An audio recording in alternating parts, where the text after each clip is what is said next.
10 ఏళ్లు నేనే సీఎం, ప్రజలు ఆశీర్వదిస్తే మరో 10 ఏళ్ల పాటు ఇందిరమ్మ రాజ్యం. కంచర గాడిదను ఇంటికి పంపి రేసు గుర్రాన్ని తెచ్చారు. కేసీఆర్ 10 ఏళ్లుంటా, నీకు చేతనైతే వెంట్రుక పీకి చూడు. రేవంత్ నిన్న కేసీఆర్కి కౌంటర్ ఇచ్చినట్టుగా ఉంది. కేసీఆర్ ఏమన్నాడు? ప్రజల్ని ఉద్దేశించి పాలిచ్చే బర్రెను వదిలేసి దున్నపోతుని తెచ్చుకున్నారు అన్నాడు. సో రేవంత్ నిన్న ఒక కౌంటర్ వేసిండు. నాకు అటెండర్ చెప్పిండు, అటెండర్ ఒక మాట చెప్పమన్నాడు, కంచర గాడిదని ఇంటికి పంపి రేసు గుర్రాన్ని తెచ్చుకున్నామని చెప్పండి సార్ మీటింగ్లో అని. కేసీఆర్ 10 ఏళ్లుంటా, నీకు చేతనైతే వెంట్రుక పీకి చూడు, వెంటనే వస్తానని అంటున్నాడు. రా బిడ్డ ఎట్లొస్తావో, ఆయన పని ఖతం. మళ్ళీ అధికారంలోకి రావడం కల్లా. కేసీఆర్ రావాలనుకున్నా ఈ పోలీసు పిల్లలు రానివ్వరు. ఉత్తప్పుడు బాగానే నడుస్తుండు, మీటింగ్లోనే వీల్ చైరు. 100% వాస్తవం ఇది. ఎందుకంటే నేను మిగతా టైంలో ఏమో అనుకున్నా, కానీ నిన్న నల్గొండ మీటింగ్లో అయితే మామూలు డ్రామా కాదు, మామూలు యాక్షన్ లేదు. ఏ దారి లేక నీళ్ల దారి పట్టిండు, ఢిల్లీ పోదామంటే రాడు. యువత అధైర్యపడొద్దు, మీ అండగా ఉంటా. కానిస్టేబుళ్లకు నియామక పత్రాల పంపిణీలో సీఎం రేవంత్. ఎల్బీ స్టేడియంలో 13,445 మంది అభ్యర్థులకు పత్రాలు. అన్నీ బాగానే ఉన్నాయి, ఏదో ఉద్యోగాలు ఇచ్చే ప్రయత్నం చేస్తున్నారు, సంతోషం, అంత బాగానే ఉంది. కానీ ఇంకా చేయాల్సింది కూడా చాలా ఉన్నది. మరి ఆ జీవో 46 అభ్యర్థులు నిన్నంత పాపం ఆ నిరుద్యోగులంతా రోడ్ల మీదకి వచ్చే ఆందోళన చేస్తుంటే మీరు వాళ్ళని పట్టించుకోకుండా తీసుకుపోయి ఆ పిల్లల్ని అరెస్ట్ చేసి జైళ్ళల్లో పెడితిరి. మరి ఇది ఎక్కడ న్యాయం? ఇది అన్యాయం కదా, చాలా దుర్మార్గం కదా. ఆ జీవో 46 వల్ల దాని మీద రివ్యూ చేసేది లాభమా నష్టం మీరు ఆలోచించాలి కదా. అది గ్రామీణ ప్రాంత విద్యార్థులని తీవ్రంగా నష్టం చేస్తున్నది. నీకు హైదరాబాద్లో ఎవరు ఓటేలే. ఈ గ్రామీణ ప్రాంతాల్లోనే మీకు 50,000, 60,000, 70,000 ఓట్ల మెజారిటీతో మిమ్మల్ని గెలిపించినారు. ఆ ప్రాంత విద్యార్థులు గెలిపించినారు. మరి వాళ్ళకి న్యాయం జరగాలి కదా. పోనీ మీరేమన్నా ఆ జీవో మీద గతంలో మాట్లాడలేదా? అపోజిషన్లో ఉన్నప్పుడు ఈ 46 జీవోను మేము ఎత్తేస్తాం, మీకు ఉద్యోగాలు ఇచ్చే బాధ్యత మాది, నష్టపోయిన వాళ్ళకి అన్నారు. మరి ఏది? మరి ఇచ్చిన హామీ నిలబెట్టుకోవాలి కదా. మీరు జరిగేదేందో చూద్దామని అంటున్నారు, కానీ అలా జరిగిన నష్టం ఎవడు పూడ్చాలా? అడిగిన పిల్లల్ని తీసుకుపోయి నేనంతా పోలీస్ స్టేషన్లో పెట్టిరు.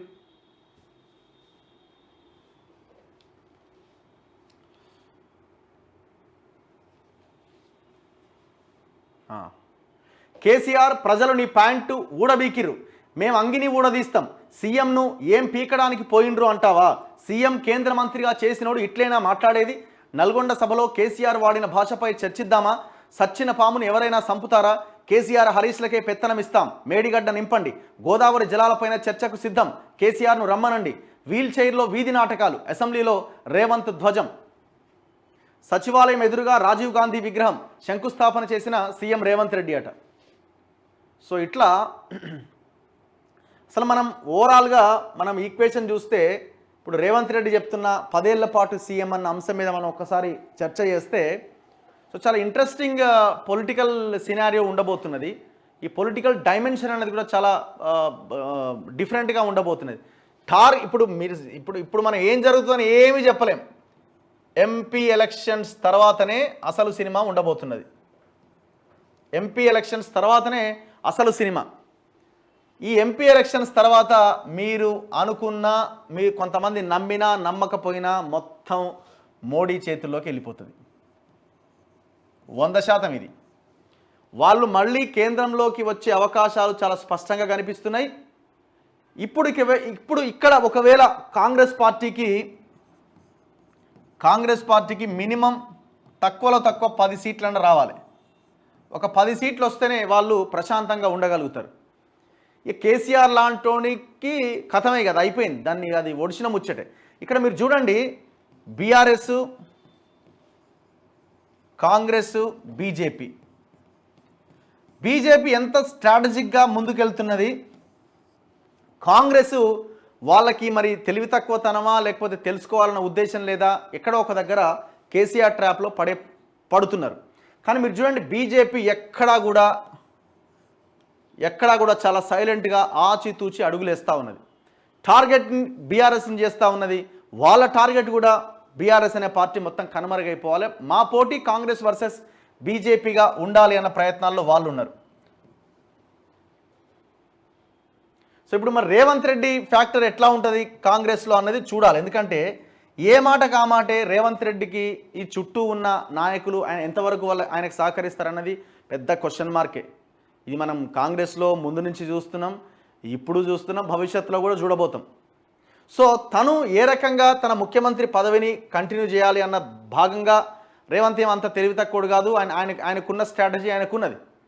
సో దాంట్లో భాగంగా ఆయన వేసుకోవాల్సిన వ్యూహాలు, ఆయన పన్నాల్సిన వ్యూహాలని ఆయన పన్నుతూ ఉన్నాడు. సో ఎట్లా సస్టైన్ కావాలి నెక్స్ట్ అని. సో అన్నింటికీ ఆన్సర్ ఎంపీ ఎలక్షన్స్ తర్వాత రాబోతున్నది. మీరు చూడండి, 100% మొత్తం నరేంద్ర మోదీ ఆడించే ఆటలో భాగమైపోతుంది తెలంగాణ. మీరు చూడండి రాబోయే రోజుల్లో. ఇప్పుడు ఎంపీ ఎలక్షన్స్లో వాళ్ళకి 10 వస్తే ప్రశాంతంగా ఉంటారు.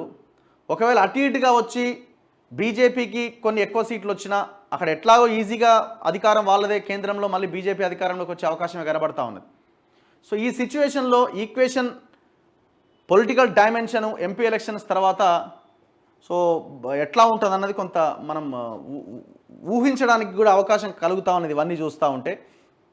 ఇక బీఆర్ఎస్ అన్నది నాకు తెలిసి ఎంపీ ఎలక్షన్ తర్వాత కష్టమైన పరిస్థితి. ఒకవేళ కేసీఆర్ పోటీ చేస్తే ఏమన్నా మెదక్లో ఛాన్స్ ఉంది, కానీ ఆయన పోటీ చేయడానికి రెడీగా లేడు. ఒంటేరు ప్రతాప్ రెడ్డి ఏమంటే ఇది కూడా వచ్చే ఛాన్స్ లేదు. సో పోటీ క్లియర్గా కాంగ్రెస్ వర్సెస్ బీజేపీగా ఉండబోతున్నది. బీజేపీ బీఆర్ఎస్ లేకుండా చేసేస్తే కాంగ్రెస్ బీజేపీ మధ్య పోటీ అనుకుంటున్నారు. ఇక్కడ కాంగ్రెస్లో ఉన్న కాంగ్రెస్ హైకమాండ్కి బీఆర్ఎస్ పోవడం కూడా అంత ఇష్టం లేదు. ఎందుకంటే బీజేపీని కొట్టడం, బీజేపీని కాంగ్రెస్ని ఢీకొన్నప్పుడు బీజేపీని కొట్టడం అంత ఈజీ కాదన్నది వాళ్ళకు కూడా తెలుసు.